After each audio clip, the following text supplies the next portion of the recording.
ভাই কি অবস্থা?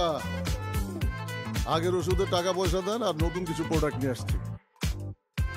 ওই বাইন কোন বালের ওষুধ দিছস? আমার মুখ ফ্রেশ আছিল বেটা, জীবনে কোনোদিন একটা দাগও হয় নাই। তোর এই ওষুধ খাইয়া দেখছস আমার মুখের অবস্থাটা কি? পুরা ব্রণ বইরে গেছে গা। তুই কইছস না যে চুল উঠবো?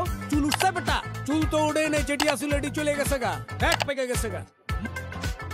ওই কইছস না এই ওষুধ খাইলে ঘোড়ার মতো দৌড়াইবো জীবন? জীবন বেটা জিমাইতেছে, দেখছ না জিমাইতেছি। আরে ভাই এরকম তো হওয়ার কথা না, এটা তো ভালো ঔষধ, বিজ্ঞাপন দেখেন না? আরে দেখছি তো, বালের বিজ্ঞাপন দেখছি তো, কি হইছে? আপনি মনে হয় নিয়মিত ওষুধগুলো খান নাই।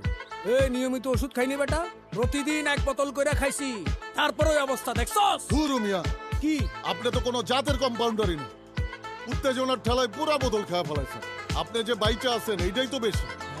ঔষধ খাওয়ার নিয়ম হইতেছে প্রতিদিন রাত্রে 2 চামচ করে, আপনি পুরা বোতল খাওয়া ফেলাইছেন। এইটার একটা সাইড এফেক্ট আছে না? পুরা ফাউল মিয়া, আপনার কাছে ঔষধই বেচুন, আমার বদনাম হয়ে যাবে। আপনি আমার আগের ঔষধ, টাকা এইসব ফেরত দেন, তাড়াতাড়ি দেন।